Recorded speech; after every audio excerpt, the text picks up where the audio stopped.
Hello good evening everyone, प्यारे साथियों नमस्कार। स्वागत है आप सभी का आपके प्यारा सा स्टडी प्लेटफॉर्म पे। मैं आशा करता हूं कि आप सब लोग बहुत अच्छे होंगे। सो प्लीज हंसते रहिए, मुस्कुराते रहिए, स्वस्थ रहिए और खूब मन लगा के पढ़ाई करते रहिए। कैसे हैं आप सब लोग? एक बार जुड़ जाएंगे सभी प्यारे बच्चों, क्योंकि आज का सेशन है बहुत शानदार और हम चाहते हैं कि आप सभी लोग हमारे साथ जुड़कर अंत तक इस सेशन को अच्छे से सुनिए, समझिए, सीखिए, क्योंकि इस चैप्टर से बहुत सारे अच्छे अच्छे सवाल आपके बोर्ड एग्जाम में पूछे जाते हैं। और अगर आप हमारे साथ अंत तक आज रहते हैं तो आपको बहुत सारी चीजें सीखने को मिलेगी इस टॉपिक से रिलेटेड। तो मैं चाहता हूं कि आप लोग फटाफट से जुड़ जाएंगे सभी बच्चे, जल्दी से बच्चों, क्योंकि आज का सेशन है केमिकल काइनेटिक्स चैप्टर नंबर 4, जिसका नाम है रासायनिक बल गतिकी। जिसका नाम है रासायनिक बल गतिकी। ठीक है बच्चों?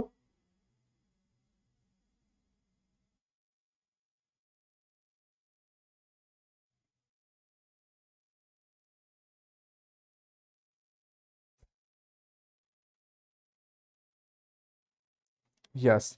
तो चलिए बच्चों स्टार्ट करते हैं आज के सेशन को। एक सेकेंड।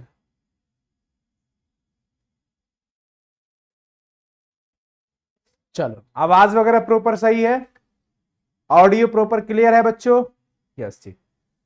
प्यारे बच्चों स्टार्ट करते हैं। मैं चाहता हूं आप सभी लोग अंत तक हमारे साथ जुड़े रहिएगा, क्योंकि आज का सेशन बहुत इंपॉर्टेंट है। ये चैप्टर का नाम है केमिकल काइनेटिक्स, जिसका नाम है रासायनिक गतिकी अथवा रासायनिक बल गतिकी। सबसे पहला चीज कि आप लोग हमारे साथ पेन पेपर लेकर के बैठ जाइएगा। बोर्ड एग्जाम में पूछे जाने वाले सभी क्वेश्चंस पे विशेष फोकस रहेगा। बाकी सारी थ्योरी, सारे कॉन्सेप्ट आपको हमारे इस सेशन में आपको आज मिल जाएगा। तो चलिए स्टार्ट करते हैं। सबसे पहला पॉइंट आता है कि रासायनिक बल गतिकी होता क्या है। What is chemical kinetics?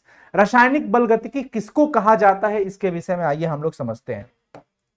प्यारे बच्चों, आप सभी लोग जानते हो केमिकल रिएक्शन होता है, रासायनिक अभिक्रियाएं तो जरूर होती है, परंतु क्या आप दो तीन चीजों पे कभी फोकस किए हो कि रासायनिक अभिक्रिया में क्या आप रासायनिक अभिक्रिया को दर को पता कर पाते हो कि रासायनिक अभिक्रिया कितनी तेजी से हो रही है, क्या उसका दर है, क्या उसका रेट है? ये हम पता नहीं कर पाते हैं। जनरली हम ये भी नहीं पता कर पाते हैं कि उसकी क्रियाविधि क्या है, क्या मैकेनिज्म है और उसको प्रभावित करने वाले कारक कौन कौन से हैं।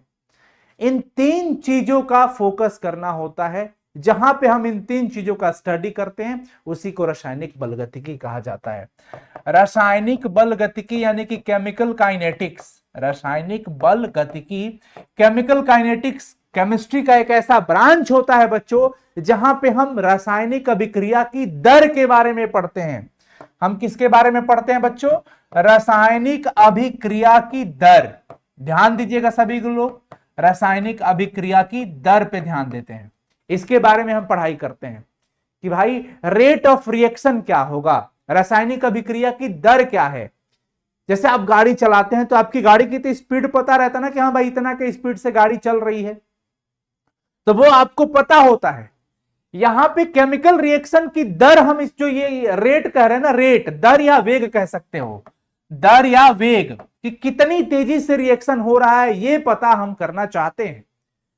तो केमिस्ट्री का एक ऐसा ब्रांच, फिजिकल केमिस्ट्री, इसके अंदर का वह भाग जिसके अंदर हम ये स्टडी करते हैं कि रासायनिक अभिक्रिया की दर क्या है और रासायनिक अभिक्रिया को प्रभावित करने वाले कारक कौन कौन से हैं। प्रभावित करने वाले कारक यानी कि किन किन बातों पर रासायनिक अभिक्रिया की दर डिपेंड करता है, किन किन बातों पर अभिक्रिया की दर निर्भर करता है, ये चीजें और उसकी पूरी क्रियाविधि, पूरा मैकेनिज्म हम जहां पे स्टडी करते हैं उसी को हम लोग बच्चों कहते हैं रासायनिक बल गतिकी। यानी कि रासायनिक बल गतिकी रसायन विज्ञान की वह शाखा है जिसमें हम अभिक्रिया की वेग, अभिक्रिया को प्रभावित करने वाले कारक और पूरी इसकी क्रियाविधि, मैकेनिज्म के बारे में स्टडी करते हैं बच्चों। उसको हम लोग कहते हैं रासायनिक बल गतिकी। आप चाहे तो स्क्रीनशॉट ले सकते हैं, आप चाहे तो स्क्रीनशॉट ले सकते हैं। चीजें समझ में आ गई होगी। तीन चीज होता है, रासायनिक अभिक्रिया की दर, प्रभावित करने वाले कारक और क्रियाविधि। इन तीनों चीजों का हम जहां पे अध्ययन करते हैं उसी को हम लोग कहते हैं बच्चों क्या? रासायनिक बल गतिकी। मैं आपको अगर एक बात बताऊं कि भाई समय के हिसाब में रखते हुए, समय को ध्यान में रखते हुए अगर आपसे पूछा जाए रासायनिक अभिक्रियाएं कितने प्रकार की होती हैं, रासायनिक अभिक्रियाएं कितनी प्रकार की होती है, तो आपको पता होना चाहिए रासायनिक अभिक्रियाएं 3 तरह की होती है। सबसे पहली अभिक्रिया जिसका नाम होता है मंद अभिक्रिया। मंद अभिक्रिया वह होता है जो बहुत स्लो होता है, जो बड़ा धीरे धीरे होता है, जिसको समय लगता है। जैसे में सर, जैसे बच्चों अगर मैं एक नया लोहा खरीद के लाता हूं, देखता हूं कि ये पूरा चमकीला है, चमक रहा है, जंग नहीं लगा है, लेकिन अगर मैं इसे कहीं छोड़ देता हूं, वायु में, खुले हवा में छोड़ देता हूं, तो अब जंग लगने के लिए हमें वेट करना पड़ेगा। हो सकता है कई महीने तक वेट करना पड़े, तब इसमें जंग लगे। तो लोहे में जंग लगना एक प्रकार की रासायनिक अभिक्रिया तो जरूर है, पर यह रासायनिक अभिक्रिया इतनी धीरे धीरे हो रही है, इतनी धीरे धीरे हो रही है कि हमें 2-4 महीना भी लग सकता है इसका जंग देखने में। तो लोहे में जंग लगना एक प्रकार की कौन सी अभिक्रिया है बच्चों? Slow reaction. हमारे साथ चैट सेक्शन में जब भी मैं सवाल पूछूं, धड़ाधड़ रिप्लाई करना होगा आप लोगों को, क्योंकि आप हमारे साथ जुड़ के पढ़ोगे तो आपको आनंद आएगा। मैं पढ़ाऊंगा अंत तक, पढ़ना आपको है, इसलिए अंत तक जरूर बने रहें हमारे साथ। तो इस प्रकार की अभिक्रिया मंद अभिक्रिया कहलाती है। दूसरा, तीव्र अभिक्रिया। अगर हम तीव्र अभिक्रिया की बात करते हैं, जैसे मैंने आपको यहां पे लिख दिया लोहे में जंग लगना, एक मैंने एग्जांपल आपको दे दिया, लोहे में जंग लगना। उसके बाद तीव्र अभिक्रिया देखो जो तेजी से होता है, वो कौन सी रिएक्शन हो गई भाई? जो तेजी से रिएक्शन होता है वो कौन सा? आयनिक अभिक्रियाएं जितनी भी होती है वो बड़ी तेजी से होती है भैया जी, बड़ी तेजी से। जैसे आपके पास अगर कोई आयन है, जैसे मान लो NaOH और HCl का रिएक्शन कराना है, आप जानते हो सोडियम प्लस होता है, OH माइनस, H प्लस और Cl माइनस। अब आप सोच रहे हैं कि चलिए हमें पता करना है कि कितना देर में ये रिएक्शन होगा, कितना देर में ये रिएक्शन होगा, हमें ये पता करना है। तो हम चलते हैं अब टाइमर के पास। हमारे पास यहां पे मान लीजिए ये टाइमर हो गया। ये क्या हो गया बच्चों? टाइमर। अब ये टाइमर है, हम टाइमर ऑन करने जैसे ही चलते हैं, ऑन किया, तब तक देखा रिएक्शन हो भी गया, इतनी तेजी से हुआ कि रिएक्शन खत्म भी हो गया। यानी कि बच्चों आयनिक अभिक्रियाएं बड़ी तेजी से होती है, आयनिक अभिक्रियाएं बड़ी तेजी से होती है। 1 सेकंड से भी बहुत कम समय लगता है, 10 के पावर -12 सेकंड में ही खत्म हो जाएगा ये लगभग। तो बच्चों इस प्रकार की रासायनिक अभिक्रिया को हम लोग तीव्र अभिक्रिया कहते हैं, फास्ट रिएक्शन कहते हैं, और ये स्लो रिएक्शन जैसे लोहे में जंग।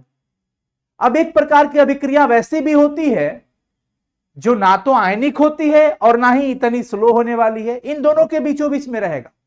जैसे जनरली अमोनिया का बनना, अमोनिया कैसे बनता है भाई? नाइट्रोजन प्लस में हाइड्रोजन। अब ये आपस में पहले अपना बॉन्ड तोड़ेगा, इसका बॉन्ड तोड़ेगा, तब दोनों फिर नई दोस्ती करेगा, अमोनिया बनके तैयार। तो इस प्रकार की अभिक्रिया को बच्चों हम लोग नाम देते हैं मध्यम अभिक्रिया। क्या कहते हैं जी बच्चों? मध्यम अभिक्रिया, मॉडरेट रिएक्शन। मॉडरेट रिएक्शन का मतलब क्या हो गया? जो दोनों के बीच में सबसे ज्यादा समय अगर किसी में लगता है तो किस में लगता है? सबसे ज्यादा समय किस में लगता है? मंद अभिक्रिया में। सबसे कम समय अगर किसी में लगता है भैया जी तो तीव्र अभिक्रिया में, और इन दोनों के बीच में मध्यम अभिक्रिया। अगर मैं आपसे कहूं एक बात कि देखो, समय के हिसाब में, समय को ध्यान में रखते हुए, समय के आधार पर सबसे कम समय किसमें लगा था? तीव्र। सबसे कम समय किसमें लगा था बच्चों? तीव्र अभिक्रिया। और सबसे ज्यादा किसमें लगा था? मंद अभिक्रिया में। लेकिन इन दोनों के बीच मध्यम अभिक्रिया, इन दोनों के बीच हमारी मध्यम अभिक्रिया।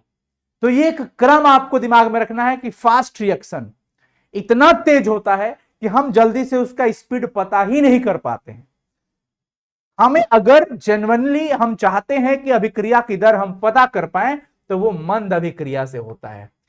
तो हम अगर इसकी दर का निर्धारण करना चाहे, वेग का निर्धारण करना चाहे कि कौन सी अभिक्रिया कितनी तेजी से हो रही है, तो जनरली साधारणतः हम तीव्र अभिक्रिया में पता करना थोड़ा मुश्किल हो जाता है, हम मंद अभिक्रिया में कर पाते हैं।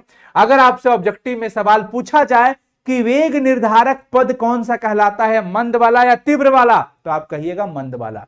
वेग निर्धारक पद कौन सा कहलाता है बच्चों, एक बार चैट सेक्शन में पूरा दम धड़ाधड़ लगा दो तो रिप्लाई सभी लोग। वेग निर्धारक पद जिससे हम वेग निर्धारित कर पाए वो स्टेप कौन सा होता है, स्लो स्टेप वाला होता है, मंद अभिक्रिया वाला होता है। उसके आधार पर मैं आपको दिखा दूं, तीव्र अभिक्रिया का डेफिनेशन पूरा इसमें है, अगर कोई बच्चा चाहता है तो इसका स्क्रीनशॉट ले सकता है। वे रासायनिक अभिक्रिया जो तेजी से होती है और कुछ ही समय में खत्म भी हो जाती है, मतलब 10 के पावर -12 सेकंड से भी कम समय लगता है। Those chemical reaction which proceed rapidly and are completed in short time, very short time, बहुत कम समय में ही निपट जाता है, खत्म हो जाता है भाई, इतनी तेजी से हुआ। एग्जाम्पल्स में अगर आपसे पूछा जाए तो आपको जवाब देना है आयनिक रिएक्शन। आयनिक अभिक्रियाएं जितनी भी होती है बच्चों, वो क्या होता है, आयनिक अभिक्रियाएं जितनी भी होती है वो फाइनली तीव्र अभिक्रिया होती है। दूसरा चीज, मंद अभिक्रिया हमने पढ़ा, जैसे लोहे में जंग लगने वाली बात आ जाए, लोहे में जंग लगने वाली बात आ जाए, किस प्रकार की अभिक्रिया है, स्लो रिएक्शन है, मंद अभिक्रिया है। ये कुछ महीना भी लग सकता है, इसमें बहुत अधिक समय लग जाता है इसमें, मतलब आप देख सकते हैं ये इतनी धीमी होती है कि कई महीना से लेकर के कई वर्ष तक भी लग सकते हैं, 1-2 साल भी लग जाएगा। कोई बड़ा अच्छा खासा मोटा लोहा हो तो उसमें भी लगने पर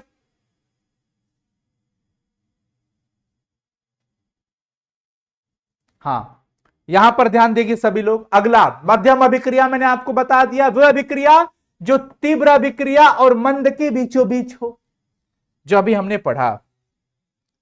अब चलो अगला हमारे पास टर्म आता है अभिक्रिया की दर। अगला ये बड़ा पॉइंट, अच्छा पॉइंट है, अभिक्रिया की दर, रेट ऑफ रिएक्शन। अब हमने पढ़ा कि भाई रासायनिक बल गतिकी के अंदर हम ये पता करेंगे कि रासायनिक अभिक्रिया की दर कैसे निकाला जाता है। तो दर क्या होता है, रासायनिक अभिक्रिया की दर में जैसे मान लो कोई भी पदार्थ ए से बी बन रहा है, अगर रिएक्शन नहीं हुआ तो टाइम जब 0 है, इसका मतलब रिएक्शन स्टार्ट नहीं हुआ है, तब इसके पास जो अपना सांद्रता होता है, जैसे आप चाय बनाने चलते हो तो दूध, चीनी और चाय पत्ती मिलाकर के भैया जी चाय तो बनता है, लेकिन जब चाय बनना स्टार्ट नहीं हुआ है तो दूध आपके पास 100% है, चीनी आपके पास 100% है, चाय पत्ती आपके पास 100% है, कुल मिला के 100% आपके पास अभिकारक है। जब चाय बनना स्टार्ट नहीं हुआ है तो अभिकारक 100% है, और 100% का मतलब क्या होता है भैया जी, 100/100 कट के 1 हो गया, तो ये हमारे पास, हम इसको 1 लिख देते हैं। उस समय चाय नहीं बना होता है तो चाय 0 हो गया, उस समय चाय नहीं बना होता है भैया जी तो चाय 0 हो गया। लेकिन जब सोचिए रिएक्शन स्टार्ट हो गया, टाइम का कुछ वैल्यू हो गया, हमने T' मान लिया, कुछ टाइम हो गया यानी कि रिएक्शन स्टार्ट, अब दूध खर्च होने लगा, चीनी खर्च होने लगा, चाय पत्ती खर्च होने लगा, और जितना ये खर्च हो रहा है उधर चाय उतना ही बनने वाला हो रहा है। तो इसमें से मान लीजिए कुछ मात्रा कम हो गया और इधर ये बनना स्टार्ट हो जाता है। आ रहा है समझ में? तो एक्चुअली बच्चों सांद्रता में परिवर्तन होता है इसका, तो प्रति सेकंड जो भी सांद्रता में परिवर्तन होता है, जैसे कोई गाड़ी चलती है तो चाल बराबर दूरी बट्टा तो समय कह लेते हो, क्योंकि उसका स्थान परिवर्तन हुआ, स्थान जो परिवर्तन हुआ तो वो तो दूरी बता देता है कि इस स्थान से इस स्थान के बीच में तय की गई दूरी प्रति एकांक समय में चाल कहलाता है, निश्चित दिशा आ गई तो वेग कहलाता है। लेकिन यहां कोई रिएक्शन का स्थान तो नहीं ना बदल रहा है जी, कि रिएक्शन यहां से उठ करके वहां चला गया। यहां भी हम रेट पढ़ रहे हैं, दर पढ़ रहे हैं, यहां पे क्या परिवर्तन हो रहा है? जब कोई गाड़ी चलती है तो स्थान परिवर्तन होता है, परंतु भैया जी जब कोई रिएक्शन हो रहा है तो सांद्रता बदल रहा है, उसकी मात्रा खर्च हो रही है, एक खर्च हो रहा है तो दूसरा बन रहा है। तो प्रति एकांक समय में तय की गई दूरी को चाल कहते हैं, लेकिन प्रति एकांक समय में सांद्रता में परिवर्तन को अभिक्रिया की दर कहते हैं। रिलेट करिए, प्रति एकांक समय में तय की गई दूरी चाल कहलाता है वो गाड़ी के लिए, कोई गतिशील वस्तु के लिए, लेकिन प्रति एकांक समय में जो सांद्रता में परिवर्तन हुआ, अमाउंट चेंज हुआ, कंसंट्रेशन चेंज हुआ, इसको हम क्या कहते हैं, अभिक्रिया की वेग। तो इकाई समय में यानी कि प्रति एकांक समय में अभिकारक या प्रतिफल किसी का भी जितना इधर खर्च हो रहा है उतना ही इधर बन रहा है। तो उसको हम रेट ऑफ रिएक्शन कहते हैं। यानी सभी लोग ध्यान देंगे, अभिक्रिया की दर अगर हमें लिखना हो तो हम क्या लिखेंगे, अभिक्रिया की दर बराबर सांद्रता में परिवर्तन बटा में समय, सांद्रता में परिवर्तन बट्टा में समय। अब जैसे मान लीजिए भैया ए से बी है, तो इसके लिए रेट ऑफ रिएक्शन हम कैसे लिखेंगे, अभिकारक इसमें घटता है, अभिकारक घटता है और प्रतिफल बनता है। घटने के कारण इसकी सांद्रता में कमी आ जाती है, और कमी आता है तो ये जो परिवर्तन है ये माइनस में आएगा, घटता है ना तो ये माइनस में आएगा, तो भैया दर माइनस हो जाएगा। कभी आपने सुना है कि स्पीड हमारी -40 के स्पीड से हम बाइक चला रहे थे, और ये जानते हो भाई हम बुलेट जो लिए हैं ना, हम बुलेट वुलेट नहीं लिए हैं, मैंने एग्जांपल बता रहे हैं कि जो बुलेट लिए हैं ना वो -100 के स्पीड से चलता है। अरे भाई दर माइनस में नहीं होता है, दर माइनस में नहीं होता है, इसलिए इस माइनस को खत्म करने के लिए हम एक्स्ट्रा माइनस लेते हैं। तो अभिकारक की सांद्रता में परिवर्तन को हम माइनस दिखाएंगे। परिवर्तन का मतलब बच्चों ये डेल्टा, त्रिभुज वाला चिन्ह लगा देंगे, डेल्टा। सांद्रता मतलब बड़का कोष्ट, किसकी सांद्रता भाई, ए की सांद्रता, और समय में परिवर्तन के लिए डेल्टा टी। चाहे ये प्रतिफल के भी तो सांद्रता में परिवर्तन हो रहा है ना, लेकिन ये माइनस नहीं होगा, ये प्लस रहेगा। परिवर्तन का मतलब डेल्टा, किसका परिवर्तन भाई, बी की सांद्रता, तो सांद्रता मतलब बड़ा वाला कोष्ट बट्टा में डेल्टा टी। तो अभिक्रिया की दर बराबर हम क्या याद रखेंगे बच्चों, सांद्रता में परिवर्तन बट्टा में समय में परिवर्तन। कितना समय में कितना सांद्रता में कमी हुआ वृद्धि हुआ, हम इसको कहते हैं अभिक्रिया की दर, हम इसे कहते हैं अभिक्रिया की दर। इसमें कोई आपत्ति नहीं होनी चाहिए। आप लोग समझ गए होंगे, आप लोग समझ गए होंगे, इसमें कोई दिक्कत कोई परेशानी नहीं होनी चाहिए। ठीक है बच्चों, अब जैसे मान लो हमारे पास मान लो P + Q बराबर R बन गया, तो हम इसके लिए रेट ऑफ रिएक्शन लिखेंगे, R बराबर क्या लिखेंगे, यह अभिकारक है तो माइनस लगाएंगे क्योंकि इसमें कमी आता है। परिवर्तन के लिए डेल्टा, किसमें परिवर्तन भाई, सांद्रता में परिवर्तन, तो सांद्रता के लिए बड़ा वाला कोष्ट, और किसकी सांद्रता भाई, P की, तो जो रहेगा P और बट्टा में डेल्टा T बराबर, ये सब बराबर होंगे। इसमें कमी हो रहा है ना, ये विलुप्त हो रहा है, ये भी विलुप्त हो रहा है, और ये निर्माण हो रहा है। दूध चीनी चाय पत्ती लेके चाय बनाने चले हैं, तो कुछ टाइम के बाद दूध पूरा विलुप्त हो गया, चाय पत्ती विलुप्त हो गया, चीनी विलुप्त हो गया, और चाय निर्मित हो गया, चाय बन गया। तो ये विलुप्त होता है और ये निर्माण होता है। उसी प्रकार से चलो ये भी अभिकारक है, तीर के पहले वाला अभिकारक, और इसके लिए भैया जी माइनस का साइन हमें लगाना ही लगाना है, नहीं तो रेट ऑफ रिएक्शन को निगेटिव कर देगा वो। तो ये ऑलरेडी कमी निगेटिव होता है, तो निगेटिव निगेटिव पॉजिटिव हो जाएगा। डेल्टा सांद्रता में परिवर्तन, बताओ अंदर क्या लिखे, क्यू लिखे या आर लिखे, तो प्यारे बच्चों रिवाइज कर रहे हो ना, बताओ फटाफट से क्या लिखेंगे, क्यू बट्टा में डेल्टा टी। अब इसके लिए आ जाओ, क्या इसमें माइनस लगेगा, क्या इसमें माइनस लगेगा, नो, बहुत सुंदर, क्यों, क्योंकि ये प्रतिफल है, इसमें कमी नहीं हो रहा है, ये तो बढ़ रहा है, तो इसमें आप प्लस लिखो चाहे ना लिखो, बात बराबर है। आर की सांद्रता में परिवर्तन बट्टा में समय में परिवर्तन, इसको हम लोग कहते हैं बच्चों अभिक्रिया की दर। क्या कहते हैं बच्चों, अभिक्रिया की दर, रेट ऑफ रिएक्शन। अब मेरे भैया जी आपसे पूछ दिया जाएगा इसका मात्रक क्या होता है, बड़ा हॉट सवाल है, रगड़ के पूछता है, इसका यूनिट बता दीजिए। तो आइए हम यूनिट बता देते हैं, सांद्रता में परिवर्तन बट्टा में समय है, हम मात्रक लिख देते हैं। सांद्रता में परिवर्तन मतलब ये सांद्रता ही होगा, तो सांद्रता का क्या होता है बच्चों, मोल प्रति लीटर, और बट्टा में समय है मतलब सेकेंड, तो आ गया हमारे पास मोल प्रति लीटर, प्रति लीटर का मतलब -1, और ये प्रति सेकंड भी हो जाएगा, तो मोल प्रति लीटर प्रति सेकंड। मैं चाहूंगा आप सभी लोग एक एक बार चैट सेक्शन में ये बात लिख दिए, ठीक है।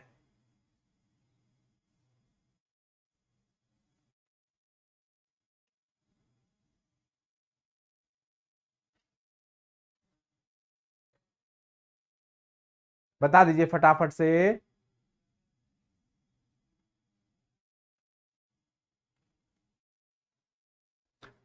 तुम्हारे सिवा, वेरी नाइस। मोल प्रति लीटर प्रति सेकंड हो जाएगा बच्चों, ये बहुत इंपॉर्टेंट है। पढ़ाई पे फोकस करिए, बेकार की बातें मत करिए। मैं चाहूंगा आप सभी लोग पढ़ाई पे फोकस करिए, आपका समय बड़ा महत्वपूर्ण है और हमारा भी समय महत्वपूर्ण है, और हम दोनों लोग एक ही मकसद के लिए तैयारी कर रहे हैं। हम आपको तैयारी करा रहे हैं, आप तैयारी कर रहे हैं। बोर्ड एग्जाम सामने है और इसकी प्रिपरेशन करना है, ठीक है। चलो, तो इसमें किसी को कोई दिक्कत नहीं। अब चलो एक इंटरेस्टिंग चीज बताता हूं। चलो, छोटा ए बड़ा ए प्लस छोटा बी बड़ा B, reaction C C plus में डी डी। जब इस तरह का कोई भी रिएक्शन हो और आपसे रेट ऑफ रिएक्शन पूछे आर, तो आप कैसे लिखोगे? यहां पर जो भी नंबर दिखेगा उसको 1/में ए कर देना। यहां पे जो पहले देखो 1/में ए कर दिया जी सर, या इसको पहले हटा दो।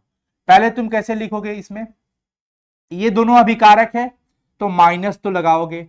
सांद्रता में परिवर्तन किसका भाई? ए की सांद्रता में परिवर्तन बट्टा में डेल्टा टी लिखोगे, बराबर रेट ऑफ रिएक्शन इसके बराबर भी होगा, इसके भी बराबर वही होगा, क्या? माइनस सांद्रता में परिवर्तन बी की सांद्रता में परिवर्तन बट्टा में डेल्टा टी, बराबर यहां प्लस होगा, माइनस तो नहीं होगा क्योंकि ये प्रतिफल है, डेल्टा टी, बराबर ये परिवर्तन सांद्रता में हो गया डेल्टा टी। लेकिन बच्चों जो यहां पे नंबर दिया रहेगा, जब संतुलित करते हो ना 2 3 4 1 2, कुछ नंबर आ जाता है। क्या आ जाता है? नंबर आ जाता है। तो नंबर में हम क्या करेंगे? -1/a लगा देंगे। जो यहां पे रहेगा 2 रहेगा तो 1/2 कर देंगे। यहां पर b है तो 1/b कर देंगे, c है तो 1/c कर देंगे, d है तो 1/d कर देंगे। अब जैसे मान लो जैसे मैं कोई रिएक्शन ले लेता हूं, जैसे मान लो 2HI और ये बन गया H2 प्लस में I2। इसका रेट ऑफ रिएक्शन अगर हमें लिखना है तो हम कैसे लिखेंगे? R बराबर इसकी सांद्रता में परिवर्तन, माइनस तो लिखेंगे, 2 है तो 1/2 लगा देंगे, और सांद्रता में परिवर्तन डेल्टा HI और बट्टा में डेल्टा। इस प्रकार से लिखेंगे, इस प्रकार से लिखेंगे, बराबर इसमें नहीं है कुछ तो छोड़ देंगे, डेल्टा H2 की सांद्रता में परिवर्तन बट्टा में डेल्टा टी, इसकी सांद्रता में परिवर्तन बट्टा में डेल्टा टी। इस प्रकार से क्वेश्चन छोटे छोटे करके पूछे जा सकते हैं, इस प्रकार से क्वेश्चन पूछे जा सकते हैं। जैसे मान लीजिए एक सवाल दे देता है, मान लीजिए एक सवाल आ गया, क्वेश्चन एक मान लो हम आपके सामने दे रहे हैं कि 10 मिनट में किसी अभिकारक की सांद्रता 0.6 मोल प्रति लीटर से घटकर 0.3 मोल प्रति लीटर हो जाती है, तो अभिक्रिया की दर क्या होगी? तो अभिक्रिया की दर क्या होगी? ये सवाल आ गया, अभिक्रिया की दर क्या होगी। प्यारे बच्चों यहां पे रेट ऑफ रिएक्शन आपसे पूछ दिया गया कि भाई एक रिएक्शन है, जैसे मान लो हमने उस रिएक्शन का नाम दे दिया ए से बी, कह रहा है कि अभिकारक 10 मिनट में 0.6 से घट के 0.3 हो गया, 10 मिनट में। यानी कि अगर हमें इसका अभिक्रिया का दर निकालना हो तो सांद्रता में परिवर्तन हम देंगे ना, डेल्टा ए बट्टा में डेल्टा टी, और ये माइनस रखेंगे, तो सांद्रता में परिवर्तन कितना हुआ? आइए देख लीजिए, पहले 0.6 था, अब 0.3 हो गया, तो कितना का परिवर्तन हुआ? पहले आपकी गाड़ी 40 के स्पीड से चल रही थी, अब 60 के स्पीड से चल रही है, तो कितना का अंतर हुआ जी? 20 का। कैसे निकला? अंतिम माइनस प्रारंभिक निकालते हैं, हमेशा यही रूल है। जब भी अंतर निकालना हो, पता करना हो कितना परिवर्तन हुआ है, तो पहले कितना था अब कितना हुआ, तो अभी वाला में से पहले वाला को माइनस करते हैं। पहले कितना था? 0.6 से घट के इतना हो गया, तो ये कितना? 0.3 में से 0.6 घटा देंगे, बट्टा में लगा हुआ टाइम हम 10 मिनट है तो 10 मिनट हमने ले लिया। अब ये माइनस ऑलरेडी, ये माइनस हम क्यों ले रहे थे? क्योंकि देखो कम में से ज्यादा घटेगा ना, अभिकारक है, अभिकारक की मात्रा हमेशा ज्यादा से कम हो जाती है, ये घट रहा है तो ये ऑलरेडी माइनस में आएगा वैल्यू। और रेट ऑफ रिएक्शन माइनस होता नहीं है, निगेटिव होता नहीं है, इसलिए हम इस निगेटिविटी को खत्म करने के लिए -1 से गुना किए हैं, ताकि ये माइनस और ये माइनस पॉजिटिव हो जाए और हमारा वैल्यू प्लस में आए। तो 0.3 में से 0.6 घटाओगे तो नहीं घटेगा, लेकिन हम बड़ा वाला में से घटा के बड़ा का चिन्ह लगा देते हैं, तो ये -0.3 आएगा।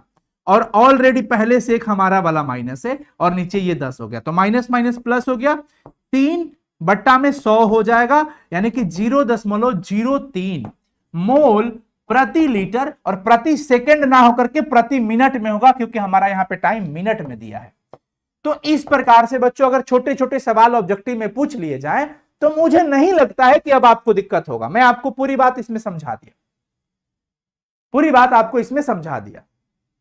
और अगर यहां पे कोई नंबर दिखता है बच्चों, कई बार आपसे पूछ देता है, जैसे ये दे देगा और कहेगा निम्नलिखित में से इसकी अभिक्रिया की दर है, 4 ऑप्शन दे देगा, किसी में एक ये रहेगा, किसी में 2 गुना कर देगा, किसी में बिल्कुल हटा देगा। तो ध्यान रखना है कि जो नंबर रहे 1/, में होना चाहिए। अगर मैं आपको इसी में पूछता हूं ये वाला के लिए कि रेट ऑफ रिएक्शन क्या है, रेट ऑफ रिएक्शन, अभिक्रिया की दर बताइए क्या है। ऑप्शन नंबर ए में दे दिया डेल्टा HI बटा में delta T, option number B minus delta HI बटा में delta T, option number C दे दिया -1/2 डेल्टा HI बटा में डेल्टा टी, और ऑप्शन नंबर डी दे दिया -2 डेल्टा HI बटा में डेल्टा टी। अब मैं आप सभी लोगों से पूछ रहा हूं, बताइए इस रिएक्शन के लिए अब रासायनिक अभिक्रिया की दर क्या होगी, अभिक्रिया की दर क्या होगी, सही जवाब क्या होगा, कौन सा सही जवाब है? Option A B C D, कौन सा सही जवाब है बताइए आप सभी लोग फटाफट से, जल्दी से बच्चों बता दीजिए।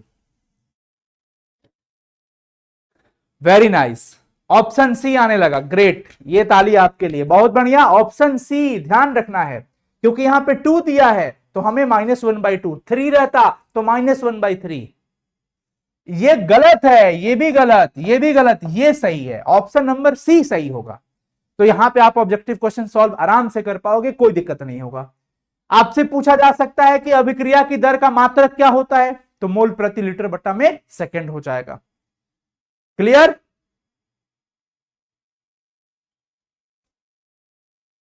पढ़ाई पे फोकस बच्चों, और इधर उधर की बातें ना करिए, हमारे यहां पे पढ़ाई पे फोकस करिए। मैं चाहता हूं कि आप लोग पढ़ लिख जाओ, बस, और कुछ नहीं। और औसत वेग भी हम इसी को कहते हैं बच्चों। जनरली औसत वेग क्या होता है, एक निश्चित समय अंतराल में जो सांद्रता में परिवर्तन होता है, जिसको हम लोग क्या कहते हैं, औसत वेग। जैसे ए से बी था, तो इसके लिए हमें औसत एवरेज वेलोसिटी लिखना, एवरेज रेट ऑफ रिएक्शन लिखना होगा, तो हम क्या लिखते हैं, आर बराबर माइनस ए की सांद्रता में परिवर्तन बटा में डेल्टा टी। ये हमारा औसत वेग भी कहलाएगा, आर ए भी। औसत वेग भी सामान्यतः अभिक्रिया की दर को हम औसत वेग ही कहते हैं, इसमें कोई दिक्कत और कोई आपत्ति नहीं होगी। लेकिन जब भी हम एक विशेष समय में बात करें, कोई एक पार्टिकुलर टाइम पीरियड की बात करें, तो उसको तात्क्षणिक दर कहते हैं, तात्क्षणिक। और वैसे सिचुएशन में तात्क्षणिक हम उसको कहते हैं इंस्टेंटेनियस। जैसे आप गाड़ी चला रहे होते हैं, तो आपकी गाड़ी जरूर नहीं कि 50 की स्पीड पे हमेशा मेंटेन रहेगी, नहीं रहती है, कुछ पल के लिए जरूर मेंटेन हो सकती है, बट उसके बाद कांटा उसका हिलता रहता है, 50.1, 50.5, 50.3, 50.4, लेकिन वो कुछ पल के लिए भले वो कांस्टेंट हो सकता है उतना पे। तो एक विशेष टाइम पीरियड के लिए, जैसे हमने लिख रहा था आर बराबर माइनस डेल्टा ए बटा में डेल्टा टी, ये हमारा औसत वेग के लिए था। औसत दर लिखते हैं इसको, औसत वेग लिखते हैं। लेकिन वही जब आप तात्क्षणिक के रूप में बात करोगे ना बच्चों, तात्क्षणिक वेग के लिए, तात्क्षणिक दर के लिए ये क्या हो जाता है, ये जहां पे डेल्टा दिख रहा है ना, ये डी में कन्वर्ट हो जाता है। इसके पीछे का कारण क्या है कि हम इसमें टाइम को बहुत छोटे समय अंतराल के लिए ले जाते हैं, टाइम टेंड्स टू 0 की ओर चला जाता है, और वैसे सिचुएशन में लिमिट टाइम टेंड्स टू 0, और तब ये हमारा डेल्टा ए की सांद्रता और यहां पे डेल्टा टी, और आप लोग जानते हैं कि लिमिट t टेंड्स टू 0 के साथ इसको हम d में कन्वर्ट कर देते हैं और ये पूरा का पूरा वैल्यू d हो जाता है, dA बटा में dt, माइनस में हो गया। तो प्यारे बच्चों, जब ऐसा इक्वेशन दिखे तो औसत वेग समझिएगा, और जब dA बटा dt दिखे तो तात्क्षणिक दर कहिएगा। हालांकि बहुत बड़ा का डिफरेंस नहीं है, बस एक विशेष समय पीरियड के लिए, एक विशेष टाइम पीरियड के लिए जब हम बात करते हैं तो हम तात्क्षणिक दर को डी डिफरेंशियल वाला में हम डी इस्तेमाल करते हैं, डीए बट्टा में dt, वैसे डेल्टा इस्तेमाल करते थे जिसको हम डेल भी कहते हैं। इसमें भी कोई दिक्कत वाली बात नहीं होनी चाहिए। नेक्स्ट देखो, रासायनिक अभिक्रिया को दर को प्रभावित करने वाले कारक कौन कौन से होते हैं। जैसे आप पढ़ाई कर रहे हैं तो आपकी पढ़ाई को कौन कौन प्रभावित कर सकता है। कोई होगा जो आके आपके पढ़ाई को हेल्प कर देगा। आपके घर में आपकी दीदी है, आपके भैया है, वो आपके साथ आके बैठ गए, आपकी पढ़ाई बूस्ट हो गई। कोई क्वेश्चन फंस रहा था, आप आसानी से सॉल्व कर ले जाते हैं। तो एक ये फैक्टर हो गया। एक हो गया छोटा भाई आकर के वहां पर डिस्टर्ब कर दिया तो आपकी पढ़ाई बाधित हो गई। तो बड़े भाई पढ़े लिखे हैं आकर के पढ़ाने लगे तो आपकी पढ़ाई अच्छी होने लगी, और एक छोटा भाई आके परेशान कर दिया तो आपका पढ़ाई डिस्टर्ब हो गया। यानी ये दोनों लोग आपको प्रभावित किए, एक आपको आपकी पढ़ाई की दर को बढ़ाया और दूसरा आपकी पढ़ाई की दर को घटा दिया। दूसरा आपकी पढ़ाई की दर को बच्चों क्या कर दिया, घटा दिया। यहां पर उसी प्रकार से अगर मैं आपसे बात करूं कि अभिक्रिया की दर को प्रभावित करने वाले वो कारक कौन कौन से होते हैं, तो अभिक्रिया की दर को प्रभावित करने वाला, अब यही समझना है, बहुत आसान चीज है। ताप और दाब, यहां पर देखो थोड़ा थोड़ा मात्रा रहेगा तो थोड़ा थोड़ा टक्कर होगा। एक बात दिमाग में घुसा लीजिए आप सभी लोग कि रासायनिक अभिक्रिया होती है, इसका मतलब क्या हुआ। हमने कहा रासायनिक अभिक्रिया हो गई, मतलब कि अभिकारक प्रतिफल में बदल गया। ठीक है, यहां तक कोई दिक्कत। इसका मतलब क्या हुआ, रिएक्टेंट प्रोडक्ट में कन्वर्ट हो चुका है, अभिकारक प्रतिफल में बदल गया। लेकिन अभिकारक प्रतिफल में कैसे बदला, कुछ तो हुआ होगा। तो होता है बच्चों आपस में टक्कर, अणुओं में होता है टक्कर। अब टक्कर, जिस टक्कर से अभिकारक प्रतिफल में बदला है उस टक्कर को प्रभावी टक्कर कहते हैं। क्या कहते हैं उसको, प्रभावी टक्कर कहते हैं। दो प्रकार के टक्कर होते हैं, एक प्रभाव डालेगा और दूसरा प्रभाव नहीं डालेगा। अब कौन प्रभाव डाल दिया, प्रभाव वो डालता है जिसके पास अपनी एक छोटी सी निश्चित एनर्जी होती है। जैसे कौन बोर्ड एग्जाम में टॉप कर जाएगा भाई, 90% कौन लेके आएगा, जिसके पास एक अपना पढ़ाई का वो जुनून है, जो पढ़ रहा है, जो मेहनत कर रहा है, एटलीस्ट इतना देर पढ़ रहा हो, उसका एक सेट है, तो वो तो लेके चला आएगा। लेकिन क्या जितने बच्चे पढ़ रहे हैं, जितने भी स्टूडेंट हैं, सब 90% लेके आएंगे क्या प्लस में? नहीं, कोई 60% भी लेके आएगा, कोई 75 लेके आएगा, कोई 70 लेके आएगा, कोई 85 लेके आएगा, कोई 89 लेके आएगा। सबका अलग अलग है। यानी कि सब तरह के बच्चे हैं, एक 90% वाले भी हैं और 90% से कम वाले भी हैं। तो 90% में प्लस कौन जाएगा, जो 90% वाला जो बच्चा है वही एक्चुअल में लेके जाएगा, तो उसकी एक एनर्जी सेट हो गई। उसी प्रकार से बच्चों अभिकारक के अणुओं के बीच टक्कर होता है। अब जब टक्कर होता है, कोलिजन होता है, तो टक्कर के दौरान दो प्रकार के टक्कर होते हैं, एक प्रभावी टक्कर और एक अप्रभावी टक्कर। प्रभावी टक्कर वो होता है जिसके दौरान, जिस टक्कर के होने से अभिकारक प्रतिफल में बदल जाता है, उसको हम कहते हैं प्रभावी टक्कर, और उसी के कारण अभिकारक प्रतिफल में बदलता है। तो मात्रा बढ़ा दीजिएगा, पहले थोड़ा मात्रा रहेगा तो थोड़ा टक्कर, मात्रा बढ़ा दीजिएगा तो अणुओं की संख्या बढ़ गई, अणु की संख्या बढ़ गई तो टक्कर की संख्या बढ़ेगी, और टक्कर की संख्या बढ़ने से प्रभावी टक्कर की संख्या बढ़ेगी, जिसके कारण अभिक्रिया की दर बढ़ जाती है। तो अभिकारक के अणुओं की सांद्रता का प्रभाव पड़ता है। सांद्रता बढ़ाने पर आर का मान बढ़ता है। ध्यान रखिएगा सभी लोग, आर का मान क्या होता है बच्चों, बढ़ता है। सांद्रता बढ़ाइएगा तो आर का मान बढ़ता है। क्लियर। दूसरा, टेम्परेचर प्रेशर, टेम्परेचर बढ़ाओगे, तापमान दोगे उसको। अगर सोचो सोचिए, खाना बना रहे हो, एक बहुत कम तापमान पे है और एक का टेम्परेचर हम बढ़ा दिए हैं, तो तेजी से जल्दी खाना कौन बनने वाला है, कौन से पदार्थ जल्दी पकने वाला है? जिसका टेम्परेचर हमने ज्यादा दिया है, क्योंकि उसको एनर्जी ज्यादा मिल रहा है, तो उसके अणुओं को ऊर्जा ज्यादा मिला तो गतिज ऊर्जा बढ़ गई, गतिज ऊर्जा बढ़ गई तो टक्कर बढ़ गया, टक्कर बढ़ा तो प्रभावी टक्कर बढ़ गया, और प्रभावी टक्कर बढ़ गया तो भैया रेट ऑफ रिएक्शन बढ़ जाएगा। यानी कि इसको भी बढ़ाने से बच्चों, ताप बढ़ाने पर भी आर का मान बढ़ता है, ये भूलना नहीं है आप लोगों को। आर का मान क्या होता है बच्चों? बढ़ता है, और घटाने पर घटेगा। क्लियर? क्लियर? यहां तक किसी को कोई परेशानी नहीं होना चाहिए। दूसरा, उत्प्रेरक। आप सभी लोग उत्प्रेरक के बारे में जानते हैं, कैटलिस्ट। उत्प्रेरक का काम ही है प्रेरित करना।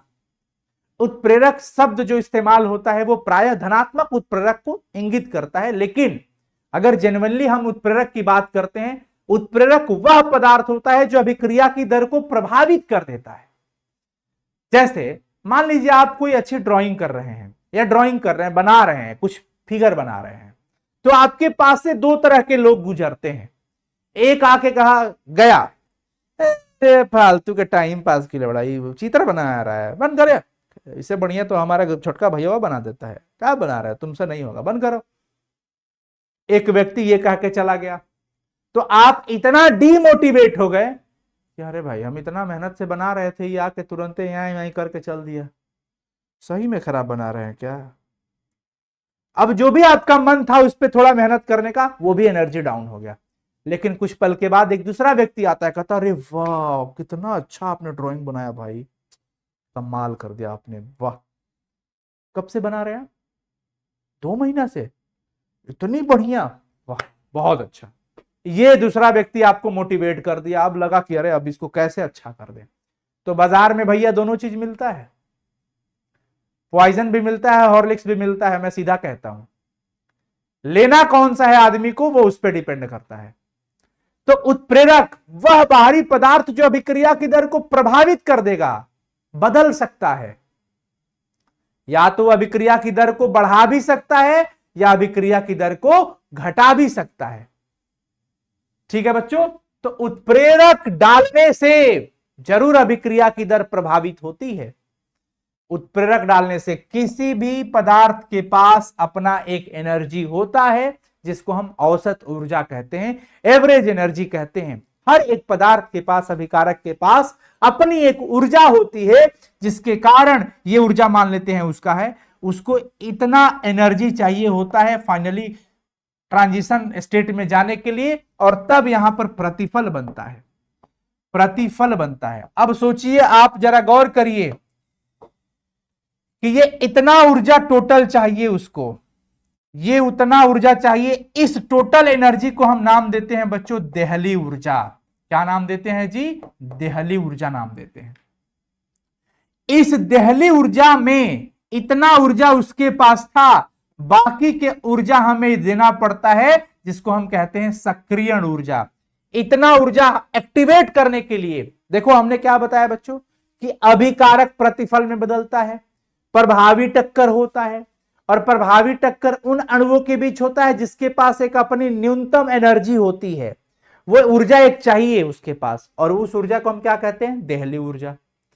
और जिसके पास ये ऊर्जा नहीं होती है, उसको हम एक्टिवेट करने के लिए बाहर से ऊर्जा देते हैं, तो वो इतना ऊर्जा, जिसके पास मान लो इतनी एनर्जी है अपनी, और हमें चाहिए इतना, और इतना है आपके पास, तो बाकी का ये जो ऊर्जा है ना, ये हमें देना पड़ेगा ना, तो इस वाले ऊर्जा को हम कहते हैं सक्रियण ऊर्जा, एक्टिवेशन एनर्जी। क्या कहते हैं इसको? सक्रियण ऊर्जा कहते हैं।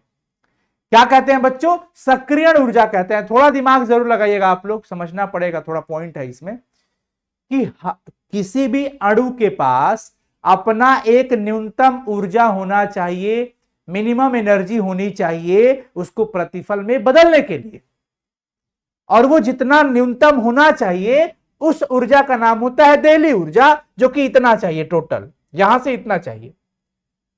और अभिकारक कह रहा है कि भाई हमारा पास तो इतना नहीं है, हो इतने हैं, इतना है तो ठीक है भाई, इतना वाला कुछ और एक्टिवेट करने के लिए आपको देना पड़ेगा। तो ये जो एक्स्ट्रा जो बच रहा है ना, इसको हम एक्टिवेट करने के लिए देते हैं, इसलिए इसको कहते हैं एक्टिवेशन एनर्जी, सक्रियण ऊर्जा। अब आप सोचो कि इस सक्रियण ऊर्जा को और इस वाले औसत ऊर्जा को हम जोड़ दें, अभिकारक की ऊर्जा को जोड़ दें, तो टोटल देहली ऊर्जा आ जाएगा क्या? टोटल देहली ऊर्जा आ जाएगा क्या? बताइए सभी लोग, टोटल देहली ऊर्जा आ जाएगा क्या? इन दोनों एनर्जी को इतना प्लस इतना जोड़ दे तो ये टोटल आ जाएगा। यानी आपको एक फॉर्मूला जरूर दिमाग में रखना चाहिए, देहली ऊर्जा जिसको थ्रेशोल्ड ऊर्जा भी कहते हैं, देहली ऊर्जा बराबर सक्रियण ऊर्जा, सक्रियण ऊर्जा प्लस में ये अभिकारक की ऊर्जा, जिसे आप औसत ऊर्जा भी लिख सकते हो। मैं लिख देता हूं अभिकारक की औसत ऊर्जा। इन दोनों एनर्जी को जोड़ने पर बच्चों हमारे पास क्या हो जाता है? देहली ऊर्जा आ जाता है। अब सोचिए हमने क्या किया कि इसमें उत्प्रेरक डाल दिया। अब उत्प्रेरक भी दो प्रकार के होते हैं, एक धनात्मक और एक ऋणात्मक। धनात्मक उत्प्रेरक पॉजिटिव जिसको हम कहते हैं, वो क्या करता है कि अभिक्रिया की दर को बढ़ा देता है। जैसे मान लीजिए कोई रिएक्शन है, बहुत ज्यादा टाइम ले रहा है होने में, तब तक हम एक उत्प्रेरक लाके रख दिए, अब वो रिएक्शन तेजी से हो गया। तेजी से होना मतलब अभिक्रिया की दर बढ़ गई, अभिक्रिया की दर बढ़ गई, यानी समय पहले से कम हो गया। जैसे आप घर से स्कूल डेली जाते हो पैदल 10 मिनट में, लेकिन पापा आपको छोड़ दिए बाइक से 3 मिनट में, तो पापा आपके लिए उत्प्रेरक हो गए। कोई सवाल आप बना रहे हो, 15 मिनट लग रहा है, फंसे हुए हो, उलझे हुए हो, 15 मिनट लग गया। लेकिन अगर आपके पापा, आप टीचर हैं, आपके भैया आपको आके पढ़ा दिया, आपके टीचर आपको आपके साथ बैठ के बता दिए कि देखो ऐसे ऐसे करो, 2 मिनट में सॉल्व हो गया, तो वो उत्प्रेरक बन गए।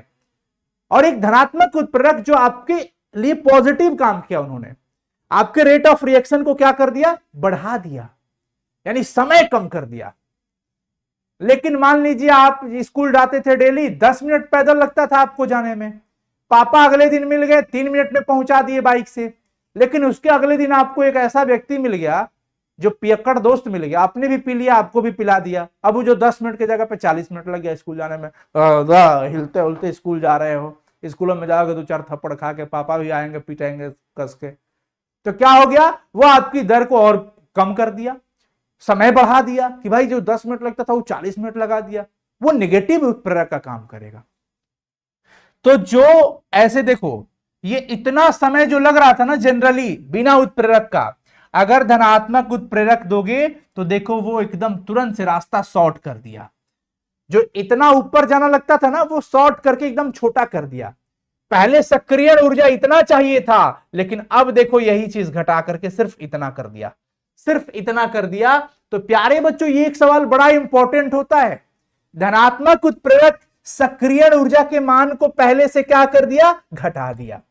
धनात्मक उत्प्रेरक सक्रियण ऊर्जा के मान को रिड्यूस करता है, घटाता है। बता दो सभी लोग चैट सेक्शन में, सभी लोग बता दो फटाफट से। मैं क्या बोला? धनात्मक उत्प्रेरक, अगर ये धनात्मक उत्प्रेरक होगा तो ये सक्रियण ऊर्जा के मान को घटा देता है। क्या करता है? घटाता है कि बढ़ाता है? चैट सेक्शन में सभी लोग बता देंगे। घटाता है कि बढ़ाता है? चैट सेक्शन में जल्दी से बता दीजिए फटाफट। घटा देता है। लेकिन अगर वही निगेटिव रहता तो वो क्या करता? और लंबा चौड़ा कर देता, और लंबा चौड़ा कर देता। तो धनात्मक उत्प्रेरक हमेशा सक्रियण ऊर्जा के मान को क्या करता है बच्चों? घटाता है। पॉजिटिव उत्प्रेरक EA का मतलब क्या हो गया? एक्टिवेशन एनर्जी, सक्रियण ऊर्जा। EA का मतलब एक्टिवेशन एनर्जी का मान घटाता है। क्या करता है बच्चों? घटाता है। ये पॉइंट बिल्कुल दिमाग में होना चाहिए, 1 नंबर आपका कोई नहीं रुकेगा। चलो जी, दूसरा देखो, अभिकारक का पृष्ठीय क्षेत्रफल जितना ज्यादा होगा तेजी से रिएक्शन होगा। पृष्ठीय क्षेत्रफल अभिकारक का जितना ज्यादा होगा रिएक्शन उतनी तेजी से होगी। यानी कि अभिक्रिया की दर इस पे भी डिपेंड करता है। प्रकाश की उपस्थिति, कई ऐसी रासायनिक अभिक्रियाएं होती है जो प्रकाश की उपस्थिति में होता है। अगर प्रकाश नहीं रहेगा तो वो रिएक्शन ही नहीं होगा। इसलिए कई बार लाइट का होना भी जरूरी हो जाता है। ठीक है, तो प्रभावित करने वाले कारक से आप लोगों को कोई आपत्ति, कोई परेशानी नहीं होनी चाहिए, नहीं होनी चाहिए, कोई दिक्कत नहीं है ना। अब आ जाइए आप लोग, समझ लीजिए अब यहीं पे मैं आपको बता दूं, आर्हेनियस ने बच्चों, तापमान वाली बातों पर मैं आपको बता दूं, आर्हेनियस का समीकरण एक मैं आपको दे रहा हूं यहां पे। टेम्परेचर, अभिक्रिया में अगर आप टेम्परेचर बढ़ाते हैं, तो मैंने आपको बताया कि जैसे गर्म करोगे ना, अणु को खूब ऊर्जा मिलेगा, ऊर्जा मिलेगा तो सब आपस में बौखला कर टकराएगा, टकराएगा तो प्रभावी टक्कर बढ़ जाएगा, प्रभावी टक्कर बढ़ेगा तो अभिक्रिया की स्पीड भी क्या हो गई, बढ़ गई। ज्यादा गर्म तेज आंच कर दिया तो खाना जल्दी पक गया, तेज आंच कर दिया, अगर हमने टेम्परेचर को बढ़ा दिया तो खाना जल्दी पक गया। तो टेम्परेचर बढ़ाने पे खाना जल्दी पकता है, यानी अभिक्रिया की दर बढ़ जाती है। अब सिंपली यह देखा गया है कि अगर हम टेम्परेचर को 10 डिग्री बढ़ाते हैं तो अभिक्रिया पहले से 2 गुना या 3 गुना बढ़ जाती है। अगर हम टेम्परेचर को 10 डिग्री सेल्सियस में चेंज करते हैं ना, तो अभिक्रिया 2 गुना या 3 गुना बढ़ सकती है। और उसमें टेम्परेचर से रिलेटेड आर्हेनियस का एक इक्वेशन मैं आपको बता देता हूं, जो कि आप सभी लोग दिमाग में रख लीजिएगा, ये याद करने का चीज है। K बराबर ए ई के पावर माइनस ई बटा में आर टी। ये कई बार इक्वेशन एग्जाम में पूछ लेता है, जहां गौर करिएगा सभी लोग, जहां के क्या है बच्चों, वेग स्थिरांक, जहां के क्या होने वाला है, वेग स्थिरांक। इसके बारे में मैं अभी आपको तुरंत बताऊंगा, अभी बताया नहीं हूं। ए क्या हो गया बच्चों, आर्हेनियस गुणांक। ए क्या हो गया, आर्हेनियस गुणांक। मैं अभी तुरंत इस पे आने वाला हूं। ई ए को मैंने अभी तुरंत कहा, ई ए क्या होता है बच्चों, सक्रियण ऊर्जा, एक्टिवेशन एनर्जी। ई ए को हम क्या कहते हैं जी, सक्रियण ऊर्जा। बहुत ध्यान से अंत तक रहिएगा, पढ़िएगा, मजा आ जाएगा। सक्रियण ऊर्जा। आर क्या हो गया बच्चों, मोलर गैस कांस्टेंट, जिसको आप गैस नियतांक कहते हो। और टी क्या हो गया, तापमान। तो इसे आप सभी लोग बिल्कुल दिमाग में रख लीजिएगा, ये एक रिलेशन उन्होंने दिया था, किसने, आर्हेनियस जी ने। अब मैं आप लोगों को एक चीज यहां पे बताते चलूं कि अगर कोई रिएक्शन है ए से बी, तो अभिक्रिया की जो दर होती है ना, अभिक्रिया की जो दर होती है बच्चों, वो निर्भर करता है अभिकारक की सांद्रता पे, अभिकारक की सांद्रता पे। ठीक है, अब ये आर और ये अभिकारक ए हो गया, इसकी सांद्रता पे ये निर्भर कर रहा, ये हटा तो बराबर, और एक कांस्टेंट लगता है के, और ये ए की सांद्रता, ये हो गया। अब मान लीजिए बच्चों हमारे सामने आ गया ए प्लस बी से सी, कोई दो पदार्थ आपस में मिलकर के एक तीसरा पदार्थ बना रहे हैं। वैसे में अगर हमें देखा जाए कि अभिक्रिया की दर किस पे निर्भर करेगी, तो यहां पे सिर्फ एक अभिकारक था तो हमने अभिकारक की सांद्रता लिख दिया। यहां पर दो अभिकारक के अणु आ गए तो अभिकारक की सांद्रता के गुणनफल, ए की सांद्रता गुना में बी की सांद्रता। ठीक है, ये आर, ये हटेगा तो बराबर, समानुपाती का चिन्ह जब भी हटता है तो एक बराबर का चिन्ह लगता है और कांस्टेंट लग जाता है के। और ये हो गया बच्चों ए की सांद्रता, और ये हो गया जी बी की सांद्रता। तो यहां पर भी कोई दिक्कत नहीं है। जहां ये के जो देख रहे हो ना, इसी के को हम क्या कहते हैं, वेग स्थिरांक कहते हैं बच्चों, वेग स्थिरांक कहते हैं, या दर स्थिरांक, ये के यहां पे है। अब ये वेग स्थिरांक क्या होता है, मैं आप लोगों को पहले भी बताया हूं कि जब भी किसी भी नियतांक को परिभाषित करना हो, उसके साथ वाली क्वांटिटी को यूनिट मान लीजिए। चलिए हम मान लेते हैं, हमें के को परिभाषित करना है तो उसके साथ वाले को यूनिट मानना पड़ेगा, इकाई मान लेते हैं। जब ए की सांद्रता और बी की सांद्रता दोनों को हमने एक मान लिया, ये माना है हमने, ऐसा मान लेने पे आर बराबर क्या आ गया, के। आर बराबर क्या आ गया बच्चों, के। यानी कि जब हम अभिकारक की सांद्रता को इकाई मानते हैं तो जो आर का मान होता है वही के का मान होता है, तब जो आर का मान होता है बच्चों वही के का मान होता है। क्लियर? तो बताओ वेग स्थिरांक को किससे सूचित करते हैं, चैट सेक्शन में लिखो। वेग स्थिरांक को किससे सूचित करते हैं, चैट सेक्शन में लिखो फटाफट से। मैं देखो कितने बच्चे अभी पढ़ाई कर रहे हैं, क्या बात है।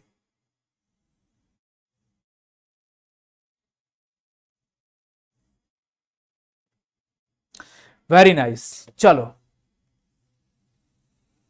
के, बहुत सुंदर बच्चों। अब देखो यूनिट की अगर हम बात करें तो इसका यूनिट जो होता है ना, के का यूनिट, वो डिपेंड करता है इनकी कोटि पर। हम आगे पढ़ेंगे, मैं यहां पे वो पॉइंट लिख देता हूं कि के का मात्रक अभिक्रिया की कोटि पर डिपेंड करता है, अभिक्रिया की कोटि पर डिपेंड करता है, कोटि पर निर्भर करता है। अब ये कोटि क्या होता है हम आगे पढ़ेंगे। निर्भर करता है, कोटि पर निर्भर करता है, ठीक है ना। बहुत सुंदर, वेरी नाइस बच्चों। तो ये बात आप सभी लोग समझ गए। दूसरी चीज समझ लीजिए, ताप बढ़ाने पर के का मान बढ़ता है। ताप, मैं कुछ पॉइंट यहां पे आगे स्लाइड पे लिख देता हूं। ताप बढ़ाने पर के का मान बढ़ता है, ऑब्जेक्टिव सवाल में पूछेगा तो काम कर देगा, ये पॉइंट ऑब्जेक्टिव में काम कर देगा। के का मान अभिकारक के प्रारंभिक सांद्रता पर निर्भर नहीं करता है, कोई मतलब नहीं होता इसको। अभिकारक के प्रारंभिक सांद्रता पर, प्रारंभिक सांद्रता पर निर्भर करता है क्या? नहीं करता है, कोई मतलब नहीं है इसको कि प्रारंभिक सांद्रता क्या है, नहीं है, कोई मतलब नहीं है, निर्भर नहीं करता। अलग अलग अभिक्रिया के लिए के का मान अलग अलग होता है, अलग अलग अभिक्रिया के लिए के का मान अलग अलग होता है, अलग अलग अभिक्रिया के लिए के का मान अलग अलग होता है, के का मान अलग अलग होता है। समझ आया? के का मान अलग अलग होता है। ये बात आप सभी लोगों को दिमाग में रखना पड़ेगा। चलो अब आगे आ जाते हैं, हम अभिक्रिया की अणुकता पे बात करते हैं। अणुकता, अभिक्रिया में न्यूनतम जो अणु परमाणु भाग लिए हैं जिसके वजह से अभिकारक प्रतिफल में बदल रहा है, उन अणुओं की संख्या को हम अणुकता कहते हैं। क्या कहते हैं बच्चों? अणुकता कहते हैं। जैसे मान लो अभी आपने थोड़ी देर पहले देखा था कि 2HI H2 प्लस I2 में अपघटित हो गया था। अब जरा गौर करिए, यहां पे अभिकारक के कितने अणु दिख रहे हैं आपको? 2 अणु दिख रहे हैं, तो इसकी अणुकता हम कह देंगे कि 2 है, क्योंकि इन दोनों के बीच टक्कर हुआ होगा, इन दोनों के बीच टक्कर हुआ होगा, तभी यह अभिकारक प्रतिफल में बदला है, तभी यह अभिकारक प्रतिफल में बदला है, यानी कि प्रभावी टक्कर हुआ है। तो यहां पे लिखा ना कि किसी भी अभिक्रिया में भाग लेने वाले परमाणु या अणु की संख्या को अभिक्रिया की अणुकता कहते हैं, जो न्यूनतम जिसके टकराने से अभिकारक प्रतिफल में बदला है। यह संख्या 3 से ज्यादा नहीं होती है, क्योंकि एक बार में 3 से ज्यादा अणु के आपस में टकराने की संभावना बहुत ही कम बनती है। अभी बहुत कम संभावना है कि एक बार में 4 गाड़ी आपस में टकरा जाए। चलो 2 गाड़ी तो टक्कर मार लेती है, समझ आता है। मैक्सिमम हम ये भी समझ सकते हैं कि 2 गाड़ी लड़ी, तब तक तीसरा भी आके लड़ सकता है, लेकिन चारों एक साथ आके लड़े, इस बात की संभावना बिल्कुल कम होती है, ना के बराबर होती है। इसलिए अणुकता में भी बच्चों 4 अणुओं को एक साथ टकराने की प्रोबेबिलिटी बहुत कम होती है। इसलिए मैक्सिमम अणुकता का मान कितना होता है, चैट सेक्शन में बताइए। अणुकता का, मॉलिक्यूलरिटी का मैक्सिमम वैल्यू कितना होता है, चैट सेक्शन में बता दीजिए। कितना होता है अणुकता का अधिकतम मान? और ये बोर्ड एग्जाम में बहुत बार पूछा है सवाल, तो आप सबको बिल्कुल ध्यान में रखना पड़ेगा। अणुकता का अधिकतम मान 3 होता है बच्चों। तो यहां पर अणुकता कितना हो गया? 2 हो गया। तो 2 हुआ, इसलिए हम इसको द्विअणुक कह सकते हैं। एक होगा तो एक अणुक, यानी कि यूनिमोलिकुलर, बाईमोलिकुलर, ट्राईमोलिकुलर, इस प्रकार से हम कह सकते हैं। तो यहां अणुकता 2 हो गया। अब ये पॉइंट ध्यान रखना है आप सभी लोगों को, अणुकता कभी भी 0 नहीं हो सकता। अणुकता can't be 0, molecularity can't be 0, क्योंकि अणुकता का मान 0 होना मतलब हम ये कह रहे हैं कि अणु है ही नहीं। तो भाई साहब अगर रिएक्शन हुआ है तो अणु तो जरूर होगा, रिएक्शन हुआ है तो अणु जरूर होगा, इसका मतलब अणु है, अणु 0 नहीं हो सकता। दूसरी चीज, अणुकता का मान बट्टा में नहीं हो सकता। फ्रैक्शन में नहीं हो सकता, एक्स बटा वाई के टर्म में नहीं हो सकता। तीसरी चीज, अणुकता का मान निगेटिव नहीं हो सकता, क्योंकि आपने कभी सुना है कि हाइड्रोजन के -4 अणु ऑक्सीजन के -2 अणु से भी क्रिया किया, ऐसा आपने सुना है कभी? अणु का नंबर माइनस में होता ही नहीं है भाई, तो अणुकता का वैल्यू निगेटिव नहीं हो सकता। अणुकता का वैल्यू निगेटिव नहीं हो सकता बच्चों, फ्रैक्शन में भी नहीं हो सकता।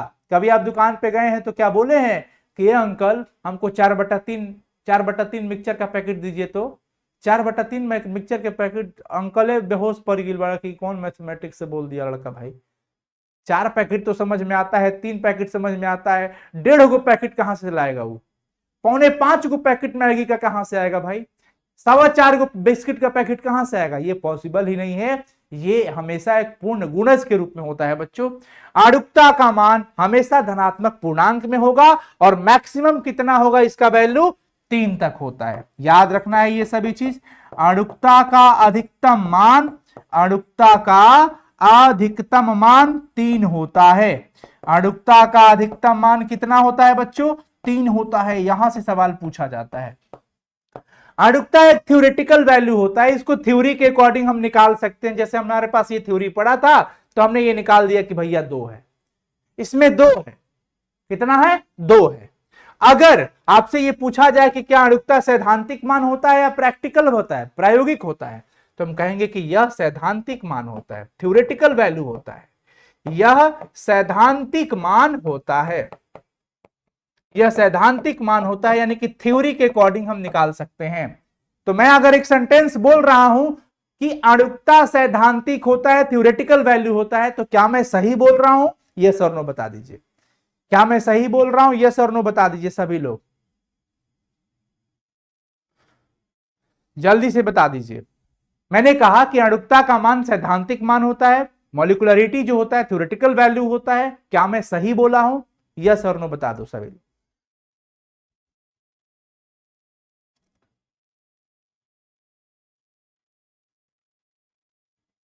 यस, तो मैंने सही बोला, बहुत अच्छी बात है। आप लोगों को समझ में आ रही है ये बात? यस, एक सेकेंड, हाँ समझ में आ रहा है। यस मैं सही बोला, अच्छी बात है। तो सर क्या कोई वैसा वैल्यू होता है क्या जो प्रैक्टिकल भी होता है? बिल्कुल होता है। अणुकता तो थ्योरेटिकल वैल्यू होता है, लेकिन जो प्रैक्टिकल वैल्यू होता है उसको हम कहते हैं कोटि। जो प्रैक्टिकल वैल्यू होता है उसको हम कोटि कहते हैं बच्चों। जैसे मान लो ए और बी आपस में रिएक्शन करके सी बनाया, तो हमने इसका आर कैसे लिखा था? आर बराबर के, ए की सांद्रता और बी की सांद्रता, जिसको हमने वेग नियम समीकरण कहा।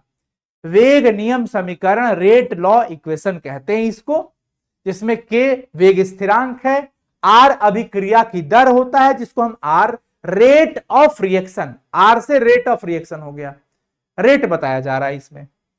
अब इसमें बच्चों ना यहां पे इसका कुछ एक प्रैक्टिकल वैल्यू होता है, जैसे मान लिया एक्स और वाई, और ये हम और आप इक्वेशन देख के नहीं तय कर पाते हैं, ये प्रैक्टिकली निकाल के यहां पे रखा गया होता है। तो सबसे पहली तो चीज आप बिल्कुल दिमाग में रख लीजिए कि जो अभी अब टॉपिक पढ़ रहे हो इसका नाम है कोटि, ऑर्डर ऑफ रिएक्शन। यह कोटि जो होता है बच्चों, ये प्रायोगिक मान होता है, प्रैक्टिकल वैल्यू होता है। ये थ्योरी की सहायता से नहीं निकाला जा सकता है, थ्योरेटिकली आप डायरेक्टली नहीं निकाल सकते हैं। तो इस पे तो दिमाग ही मत लगाइए कि ये कहां से आया होगा, इसका वैल्यू कैसे आएगा। ये प्रैक्टिकली निकाल के यहां पे रखा जाता है। हम अभी मान लिए कि यहां पे पावर में एक्स है, यहां पे वाई है, हो सकता है यहां 1 हो, 2 हो, 1/2 हो, 3/2 हो। ये तो अणु की संख्या नहीं है कि भिन्न में नहीं होगा, फ्रैक्शन में नहीं होगा, ये फ्रैक्शन में हो सकता है, इसमें कोई आपत्ति नहीं है। तो देखो बच्चों, अब कोटि अगर आपसे पूछा जाएगा कि कोटि कैसे निकालोगे, तो इस वेग नियम समीकरण में, वेग नियम समीकरण में जो सांद्रता वाला टर्म आपको दिख रहा है, जो बड़ा कोष्ठ के अंदर दिख रहा है, इसका जो पावर है उसके योगफल को कोटि कहते हैं। बस सीधी बात, सीधी बात, नो बकवास, एकदम पॉइंट पे आ जाओ। हमने क्या कहा कि भाई वेग नियम समीकरण जो देख रहा है आपको, इस समीकरण में जो सांद्रता का पद है, ये सांद्रता ए, सांद्रता बी, इसका जो पावर है, इसके योगफल को हम कोटि कहते हैं। अब इसी बात को डिफिनेशन के तौर पे लिख देना है क्या, कि वेग समीकरण में प्रयुक्त सांद्रण पद के घात के योगफल को, घात मतलब पावर, तो इसका पावर क्या क्या है बच्चों, x और y, इस घात के योगफल को हम ऑर्डर कहते हैं, कोटि कहते हैं। और यह कोटि एक प्रायोगिक वैल्यू होता है, प्रैक्टिकल वैल्यू होता है। यह कोटि का मान बच्चों जीरो भी हो सकता है, कोटि जीरो हो सकता है, आणुकता जीरो नहीं हो सकता। कोटि भिन्न में भी हो सकता है, कोई दिक्कत नहीं है। कोटि x बटा y के टर्म में हो सकता है, और कोटि का कोई अधिकतम मान नहीं रोका जा सकता है, कोटि का मैक्सिमम वैल्यू n तक जा सकता है, अधिकतम वैल्यू n तक, 1 2 3 4 5 n कोटि तक जा सकता है। ये तो इसके सांद्रता पद का पावर है, ये तो सांद्रता पद का बच्चों पावर है। तो क्या सांद्रता, यहां पे ध्यान रखिएगा, क्या कोटि का वैल्यू जीरो हो सकता है, यस और नो बताइए सभी लोग। मैं थोड़ा आप लोगों से पूछ लूं, sum of the power of the reaction नहीं कहेंगे, sum of the power of concentration term, concentration term के पावर में जो लगा होगा उसका सम को हम क्या कहते हैं, order of reaction. Rate law equation के अंदर, यस वेरी नाइस बच्चों। कोटि जीरो हो सकता है, क्या आणुकता जीरो हो सकता है, नहीं हो सकता, नहीं हो सकता। अब इस आधार पे ना देखो, आप जो 3-4 चीजें जान गए हो, इस आधार पे एक क्वेश्चन बोर्ड परीक्षा में आ जाता है कि अभिक्रिया की कोटि और अणुकता में अंतर लिखो। तो पहला अंतर तो हम परिभाषा चिपका देते हैं, एक तरफ में अणु की संख्या को अणुकता कहते हैं, जबकि सांद्रता पद के पावर वाले के योगफल को कोटि कहते हैं। एक अंतर तो दिख गया। दूसरा देखो, इधर अणुकता है, इधर कोटि है। अणुकता का मान शून्य नहीं हो सकता है, जबकि इसका शून्य हो सकता है। अणुकता का मान भिन्न में नहीं हो सकता है, जबकि कोटि का मान भिन्न हो सकता है। अणुकता का अधिकतम मान n तक, अधिकतम मान 3 होता है, जबकि इसका अधिकतम मान n तक हो सकता है। अणुकता एक सैद्धांतिक मान है, जबकि यह एक प्रायोगिक मान है। देखो ये 5 अंतर आपके सामने ऐसे ही बन गया, 5 अंतर आपके सामने ऐसे ही बन गया। और इसी पे आपके सामने क्वेश्चन आएगा क्या, कि अणुकता और कोटि में अंतर लिखो। तो पहला तो डिफिनीशन हो गया भाई, पहला तो डिफिनीशन हो गया कि यह सांद्रता पद की जो संख्या, अणुकता जो है अभिकारक के अणु या परमाणु की संख्या पर डिपेंड करता है, यह अभिकारक के सांद्रपण पर निर्भर करता है, क्योंकि ये सांद्रता पद वाला है और ये अणु की संख्या पर, यानी कि इसको परिभाषा समझ लो। दूसरा, यह हमेशा धनात्मक पूर्णांक के रूप में रहता है, और यह पूर्णांक भी हो सकता है, भिन्नांक भी हो सकता है, यह भिन्न नहीं हो सकता। यह सैद्धांतिक मान है, यह एक प्रायोगिक मान है। यह जीरो नहीं हो सकता, यह जीरो नहीं हो सकता, यह जीरो हो सकता है। इसका अधिकतम वैल्यू 3, देखो ये सब इसमें मिसिंग है, मैं लिख दे रहा हूं। इसका अधिकतम मान 3 तक, इसका n तक। समझ रहे हो ना, ये 5 अंतर आप लोग खुद से बना सकते हो। तो अगर चीजों को अच्छे से समझ जाओ तो अंतर लिखना बड़ा आसान है। अब ये हिंदी मीडियम के बच्चे, इंग्लिश मीडियम के बच्चों के लिए ये सारी बातें वैसे इंप्लीमेंट किया जा सकता है, कोई दिक्कत नहीं। आप चाहो तो स्क्रीनशॉट ले लो, कोई दिक्कत नहीं है इसमें। ये एक थ्योरेटिकल वैल्यू होता है, एक एक्सपेरिमेंटल वैल्यू होता है। अणुकता क्या कहता है, नंबर ऑफ एटम्स और मॉलिक्यूल्स जो पार्टिसिपेट करता है रिएक्शन में, जिसमें रिएक्टेंट प्रोडक्ट में बदलता हो, उसको हम लोग मॉलिक्यूलरिटी कहते हैं। जबकि रेट लॉ इक्वेशन के अंदर जो कंसंट्रेशन टर्म होता है, उसके पावर के सम को हम क्या कहते हैं, ऑर्डर कहते हैं। ये वैल्यू मैक्सिमम 3 तक हो सकता है, ये मैक्सिमम n तक जा सकता है। ये फ्रैक्शनल वैल्यू नहीं हो सकता, ये फ्रैक्शनल होता है। ये कांट बी जीरो, ये कैन बी जीरो, यही बात तो इसमें है। अब चलो, कोटि आपने पढ़ा कि कोटि जीरो हो सकता है, जीरो हो सकता है। अगर किसी की कोटि जीरो हुई, अगर किसी अभिक्रिया की कोटि जीरो हुई, तो हम उसे क्या कहेंगे, शून्य कोटि की अभिक्रिया, जीरो कोटि की अभिक्रिया कहते हैं। क्या कहते हैं जी बच्चों, जीरो ऑर्डर रिएक्शन कहते हैं, शून्य कोटि की अभिक्रिया कहते हैं। शून्य कोटि की अभिक्रिया की ओर जाने से पहले मैं चाहूंगा कुछ सवाल आपके सामने है, झेलना पड़ेगा आपको, इस सवाल को झेल लीजिए, जरा बता दीजिए सही जवाब। बता दो सभी लोग फटाफट से, अणुकता किस प्रकार का मान है, molecularity is the theoretical value या एक्सपेरिमेंटल वैल्यू। अब ये आपके सामने A B C and D, बताइए। ये इतने बड़ा अच्छा सवाल है, पढ़ने के बाद अगर आपको सवाल करने का मौका मिले तो आप अच्छे से करिए इसको सॉल्व।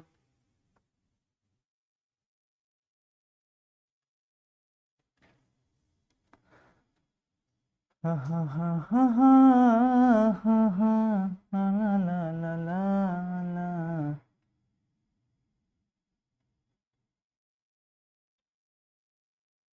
बी कह रहे हैं बच्चे, सैद्धांतिक वैल्यू। वेरी नाइस बच्चों। कुछ आगे सवाल है। अणुकता का अधिकतम मान कितना पॉसिबल है? Maximum value of molecularity is up to 3।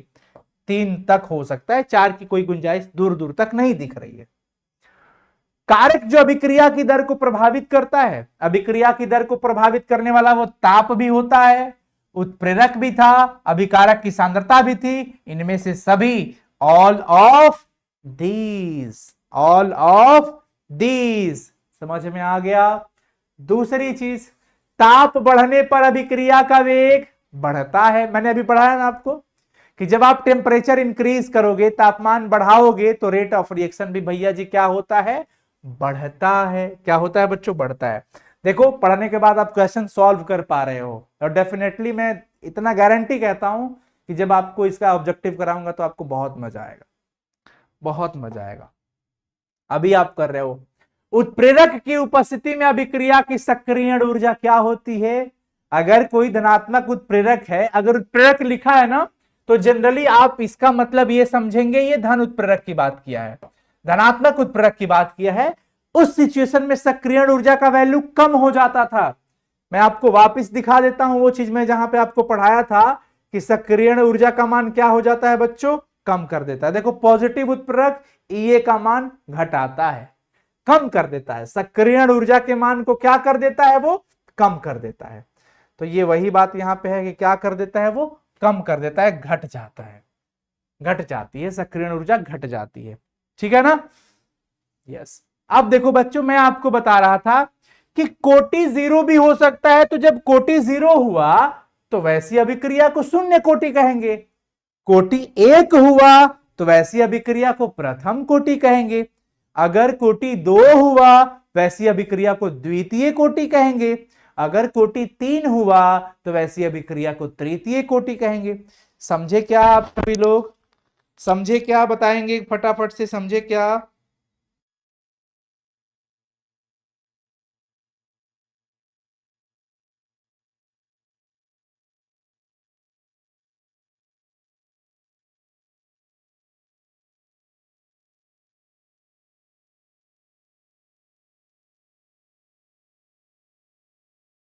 चलिए बता दो बच्चों फटाफट से, जल्दी से बता दीजिए फटाफट से सभी लोग।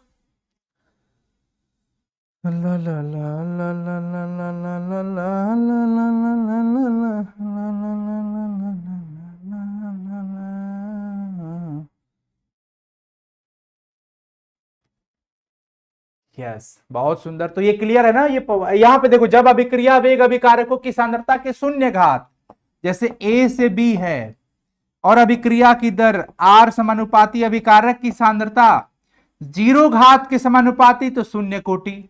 अगर ए के पावर 1 हो जाता तो प्रथम कोटि, ए के पावर 2 आ जाता तो द्वितीय कोटि, ए के पावर 3 आ जाता तो तृतीय कोटि का हो गया। तो अभी 0 है। एक बच्चे का कमेंट आया है, मैं अभी देख रहा हूं। Study sir, I am from Delhi, I am in 11 sir. मेरा बैकलॉग 1 महीना का हो गया है। मैंने बैच ले रखा है। वन शॉट देखूं या लेक्चर वाइज कंप्लीट करूं? बहुत ज़्यादा अगर आपको बैकलॉग है तो मैं कहूँगा वन शॉट अभी देख सकते हो। वैसे टॉपिक वाइज अभी आप देख सकते हो, आपके पास टाइम प्रॉपर है। मुझे लगता है अभी आप 11th में हो ना?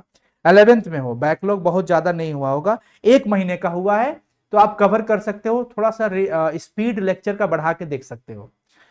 आप लेक्चर का स्पीड थोड़ा बढ़ा के देख सकते हो। उससे क्या होगा कि आपका टॉपिक वाइज चीजें क्लियर हो जाएगी। उसके बाद आप वन शॉट पे आ जाना, रिवाइज में हेल्प हो जाएगा। ठीक है? ठीक है ना? डन? सर, जो आप समझाते हैं ना वो दिमाग में नहीं बल्कि दिल में बैठ जाता है। Love you, thank you. ये मोटिवेट कर दिया आपने। टीचर को मोटिवेट करना बहुत बड़ी बात होती है। ये अच्छी बात है। हम आपको मोटिवेट करते हैं और आप हमें मोटिवेट करते हैं, इससे हमें ऊर्जा मिलता है। चलो जी, तो एक बार यहां पे देख लेंगे सभी लोग। ऐसी अभिक्रिया शून्य कोटि है तो 0, पावर में 1 लग गया तो प्रथम कोटि, कोटि 2 दिख गया द्वितीय कोटि, 3 दिख गया तो तृतीय कोटि। वैसे में आर ये बराबर एक कांस्टेंट के लगेगा और ये पावर में 0 हो जाएगा। अब आप सभी लोग पढ़े हैं कि किसी भी संख्या के पावर में 0 बराबर 1 होता है, तो ये खत्म और के आ गया। आया। अब बच्चों आपको भटकाएगा एक बोर्ड एग्जाम में क्वेश्चन, कहता है किस प्रकार की कोटि के लिए के बराबर आर होता है। तो के बराबर आर कब हुआ? जब कोटि का वैल्यू 0 हुआ, जब शून्य कोटि था। कौन सी कोटि के लिए? 0। सभी लोग चैट सेक्शन में लिखो, शून्य कोटि के लिए बच्चों वेग स्थिरांक का मान अभिक्रिया की दर के बराबर होता है। वैसे में शून्य कोटि के लिए के का मात्रक क्या निकलेगा? जो आर का मात्रक होगा वही के का मात्रक होगा। जो आर का मात्रक होगा वही के का मात्रक होगा। आर बराबर के कब पॉसिबल हुआ? जब कोटि 0 हुआ तब। तो आर का मात्रक हमने स्टार्टिंग में याद है लिखा था ना, मोल प्रति लीटर प्रति सेकेंड। मोल प्रति लीटर प्रति सेकेंड कब हुआ? जब कोटि 0 हुआ तब। तो के का मात्रक अगर आपसे पूछेगा शून्य कोटि की अभिक्रिया के लिए के का यूनिट क्या होता है, शून्य कोटि की अभिक्रिया के लिए के का मात्रक क्या होता है, तो मोल प्रति लीटर प्रति सेकेंड। मोल प्रति लीटर प्रति सेकेंड, मोल प्रति लीटर प्रति सेकेंड। क्लियर है? किसी को कोई दिक्कत यहां तक? एक बार चैट में बता देंगे सभी लोग, किसी को कोई प्रॉब्लम नहीं? सर इसका एग्जाम्पल देखो, शून्य कोटि अभिक्रिया में आपको यह देखना पड़ेगा कि जितनी भी प्रकाश रासायनिक अभिक्रियाएं होती है, जितनी भी प्रकाश रासायनिक अभिक्रियाएं होती है उसका कोटि 0 होता है। ये जो कि प्रैक्टिकल वैल्यू है ये आपने पढ़ा। प्रकाश रासायनिक अभिक्रिया, प्रकाश रासायनिक अभिक्रिया की कोटि 0। अब एग्जाम्पल में मान लो ये सवाल पूछ दिया आपसे, H2 + Cl2 सनलाइट, और यहां पे दे दिया 2HCl और पूछा कि इस अभिक्रिया की कोटि बताओ, तो कह देना 0 होगा। अब कैलकुलेट तो आप नहीं कर पाओगे ना वैसे, क्योंकि ये प्रैक्टिकल वैल्यू है, तो इसका 0 हो जाएगा कोटि। अगर आपसे पूछ दे टंगस्टन की सतह पे या प्लैटिनम की सतह पे, आपको पूछ दिया जा सकता है कि मोलिब्डेनम या टंगस्टन की सतह पे अमोनिया का अपघटन कौन सा है, अमोनिया का अपघटन भी 0 ऑर्डर रिएक्शन होगा। तो अमोनिया का अपघटन भी 0 ऑर्डर में आता है। अमोनिया का अपघटन, अमोनिया का अपघटन या HI का अपघटन, इसकी कोटि क्या हो जाता है बच्चों? 0 हो जाता है। क्या हो जाता है जी? 0 हो जाता है।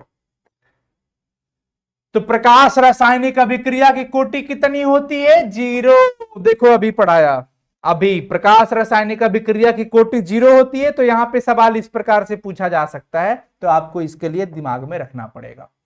शून्य कोटि की अभिक्रिया के लिए ये ग्राफ है हमारे पास। शून्य कोटि की अभिक्रिया जब भी होती है तो आप इस चीज को समझ सकते हो, इसमें कोई दिक्कत वाली बात नहीं आती है। हम आगे चल सकते हैं अगर आप लोगों को इजाजत हो तो। ला ला ला ला ला ला ला ला ला ला।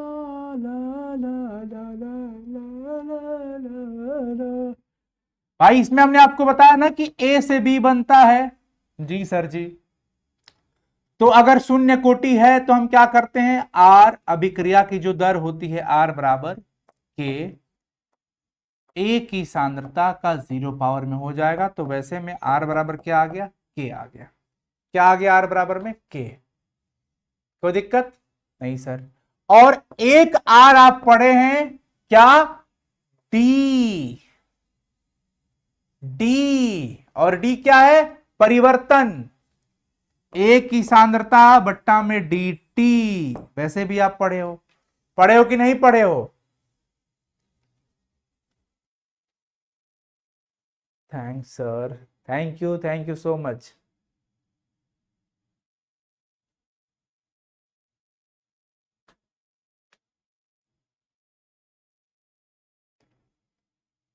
मिस्टर संतोष जी क्या हो गया? 11th का क्लास लिए हैं तो में बात करके अब हम सर, अच्छा ठीक है मैं देख लूंगा, परेशान मत होइए आप। देखो बच्चों, एक आर बराबर के आपने पढ़ा होगा ये वाला, यस सर। और एक आपने स्टार्टिंग में पढ़ा था डी ए बट्टा में डी टी, डी ए बट्टा में डी टी आपने पढ़ा था ना, जो हम लोगों ने निकाला था डी ए बट्टा में डी टी। समीकरण इसको एक मान लेते हो, इसको दो मान लेते हो। अभी देखो एलएचएस एलएचएस बराबर, तो आरएचएस भी हम बराबर कर सकते हैं। डीए बट्टा में dt बराबर में क्या हो गया, के निकल के आ गया। डीए बट्टा dt बराबर में क्या निकल के आ गया, के निकल के आ गया। के का मात्रक निकालना चाहो तो मोल प्रति लीटर बट्टा में सेकंड, मोल प्रति लीटर बट्टा में सेकंड, यानी कि मोल प्रति लीटर प्रति सेकंड, इसका इक्वेशन आ जाता है। समझ में आ गया? कोई दिक्कत? शून्य कोटि की अभिक्रिया के लिए ये आप देख सकते हो, डी ए बटा में डी टी, ये कंसंट्रेशन सांद्रता पद, और ये टाइम, और ये बीच में स्लोप निकल गया, स्लोप डी ए बटा डी टी बराबर में के। अब प्रथम कोटि की अभिक्रिया की बात आ जाए तो जिसमें प्रथम आ जाए पावर, जैसे मान लो ए से बी, तो आर समानुपाती ए की सांद्रता का पावर 1 हो जाएगा। पावर में क्या हो जाएगा बच्चों, 1 हो जाएगा।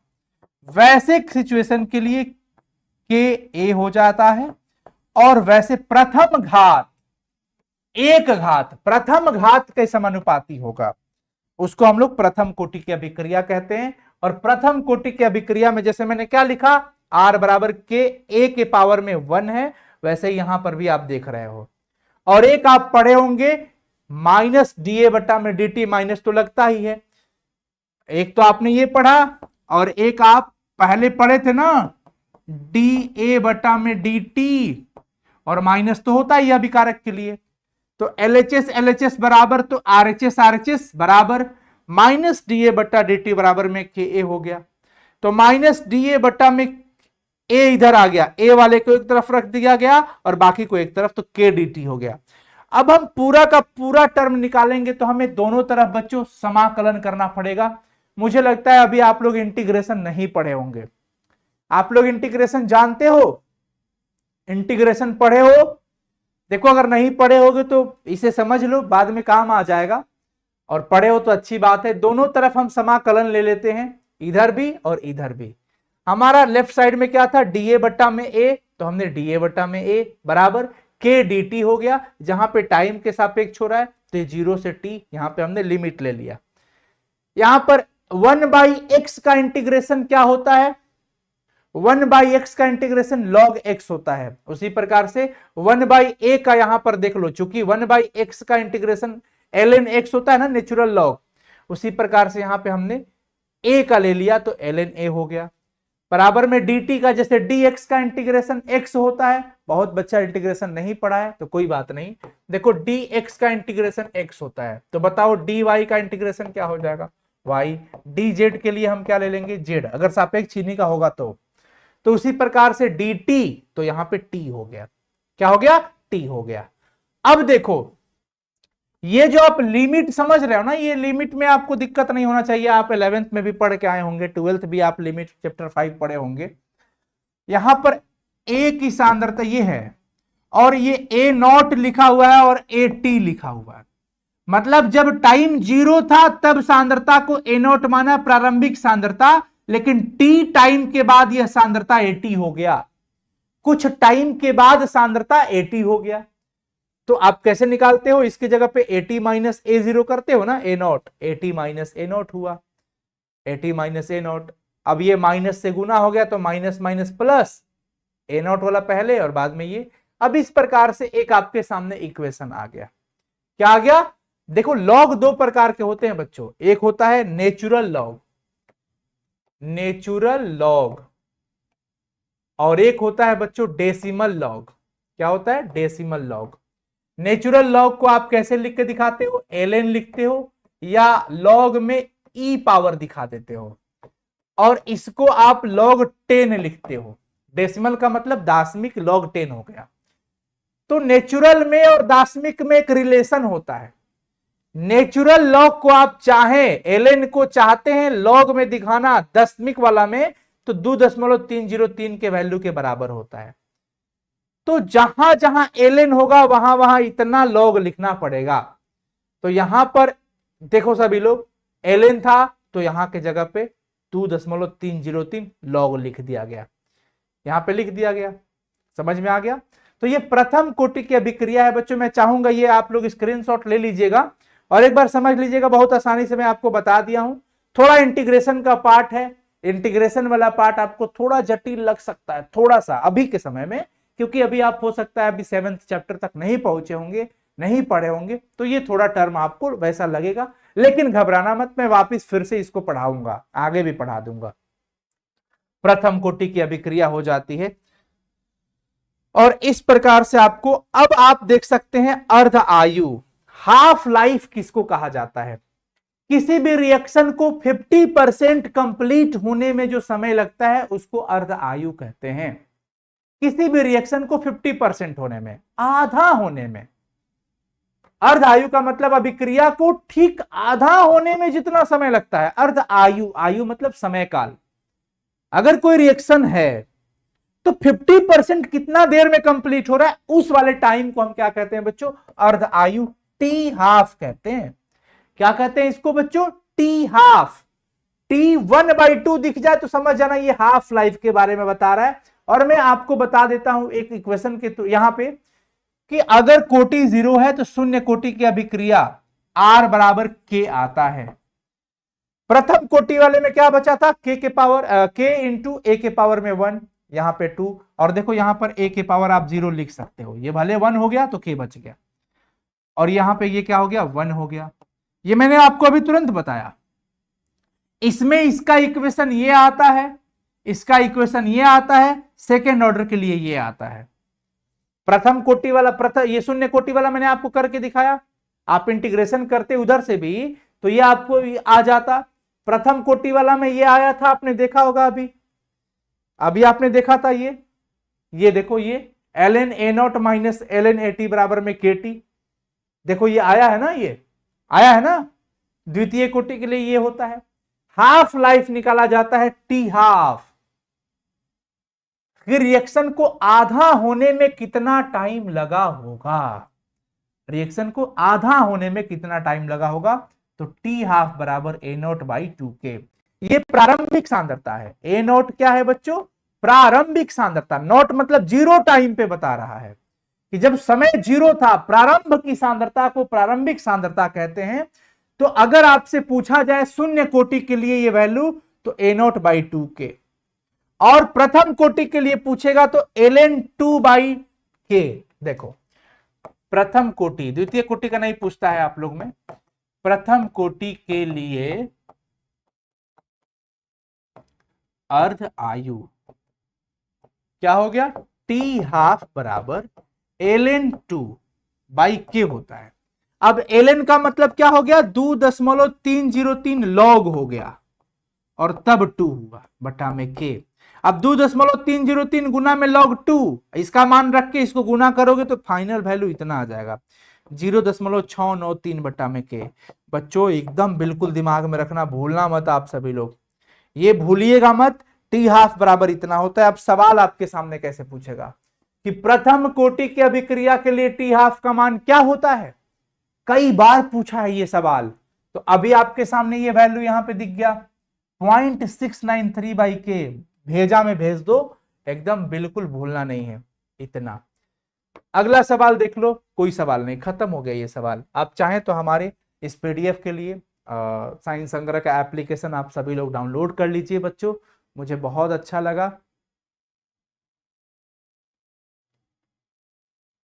तो हम लोग आगे चलते हैं बच्चों। आज आपका ये chapter board examination point of view से हम लोगों ने कंप्लीट कर लिया है, कोई दिक्कत नहीं है। डेरिवेशन की जहां तक बात थी शून्य कोटि और प्रथम कोटि वाली, तो आप लोग उसे एक बार देख लीजिएगा।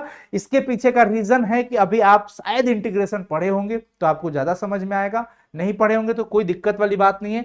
फिलहाल मैं आपको ये टेबल दे दिया हूं, इस टेबल से आपका पूरा का पूरा काम हो जाएगा। तो कैसा लगा सेशन? कमेंट सेक्शन में सभी मेरे भाई बहन जरूर कमेंट कर दीजिएगा, ये हमारी एक छोटी सी रिक्वेस्ट है आप सभी लोगों से, कमेंट करिएगा। और मैं एक चीज आप लोगों से कहना चाहता हूं कि प्यारे बच्चों, आपके घर में अगर कोई 10th क्लास के बच्चे होंगे तो मैं उन सभी के लिए एक नया अपना यूट्यूब चैनल स्टार्ट हुआ है जिसका नाम है SS10th चैनल। आप सभी लोग चाहें तो इस चैनल से अपने छोटे भाई बहन को जरूर जुड़ने के लिए बोल दीजिए। और डेली शाम को 7 बजे और 8 बजे हो रही है क्लासेज। डेली शाम को 7 बजे और 8 बजे क्लासेज हो रही है। मैं आप सभी लोगों से हाथ जोड़ता हूं कि आप जैसे अपनी पढ़ाई को बेहतर कर रहे हैं, आप जरूर चाहें कि आपका छोटा भाई बहन जो क्लास 10th में है उसकी भी पढ़ाई बेहतर हो सके। उसके लिए एसएस 10th चैनल को एक बार सर्च कर लीजिएगा आप लोग। सर्च जब करना हो तो एसएस और ये वाला साइन लगा देना और 10th कर देना। ऐसे सर्च करोगे तो जल्दी आ जाएगा, क्योंकि ये इसका यूजर नेम हो गया।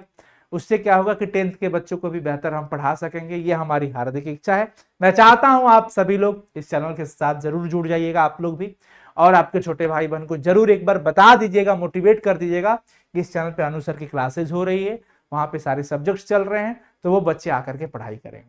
थैंक यू सो मच बच्चों, लव यू ऑल। और मुलाकात होगी आप सबके साथ बहुत जल्द। अगले सेशन में इसका ऑब्जेक्टिव लेकर के आऊंगा। Bye, take care, love you all, bye, take care बच्चों। इसको ध्यान में जरूर रखिएगा आप सभी लोग। Okay, bye bye. अब ये पीडीएफ हम आपको दे देते हैं एप्लीकेशन पर, साइंस संग्रह ऐप पे। बाय बाय, लव यू बच्चों, मिलते हैं फिर। अपना ख्याल रखिएगा सभी लोग।